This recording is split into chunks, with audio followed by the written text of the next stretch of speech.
दोस्तों फाइनली पोपटलाल के पुतले वाली दुल्हन ने अब एक एक करके पूरे गोकुल धाम वासियों को अपना शिकार बनाना शुरू कर दिया है। तो चलिए दोस्तों देखते हैं पहले शो का एक छोटा सा प्रीव्यू और फिर जानेंगे कि आखिरकार क्या राज है पोपटलाल की इस पुतले वाली दुल्हन का।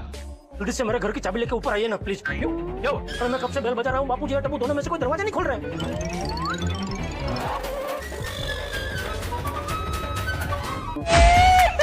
बबीता जी ऐसा क्या हुआ कि अब तो कोरोना आ रहा है? वो बबीता का गोल्ड का ब्रेसलेट गायब हो गया। क्या?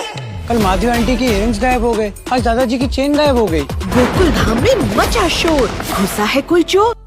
दोस्तों फाइनली गोकुल धाम सोसाइटी में अब इस दुल्हन वाली गुड़िया की वजह से गोकुल धाम वासियों की मुसीबतें दिन ब दिन बढ़ती ही जा रही है, क्योंकि दोस्तों शो के रिसेंट के एपिसोड में हमें देखने को मिलता है कि बबीता जी पोपटलाल को अपने घर पर खाने के लिए बुलाती हैं और यहाँ पर बातों ही बातों में पोपटलाल बबीता जी से कहता है कि जब से वो इस दुल्हन वाली गुड़िया को अपने घर पर लेकर आया है तब से उसके साथ सारी चीज़ें अच्छी होने लगी है। लेकिन दोस्तों यहाँ पर जब पोपटलाल की नज़र बबीता जी के कंगन पर जाती है तो इस सोने के कंगन को देखकर पोपटलाल बबीता जी से कहता है कि वो भी अपनी दुल्हन के लिए ऐसे ही कंगन लेगा।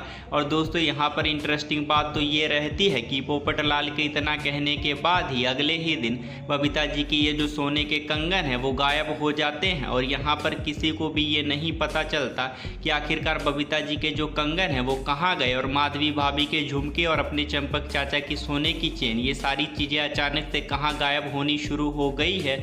और यहाँ पर दोस्तों कोई भी ये नहीं सोचता कि जब से पोपटलाल इस गुड़िया को लेकर आया है तभी से ये सब कुछ होना शुरू हो चुका है। बल्कि पोपटलाल को तो ऐसा लगने लगा है कि जब से उसकी ज़िंदगी में ये पुतले वाली गुड़िया आई है तब से उसकी किस्मत ही बदल चुकी है। खैर दोस्तों अब देखना होगा कि आखिरकार इस गोकुल धाम सोसाइटी में चोरी के पीछे क्या इस गुड़िया का हाथ है या फिर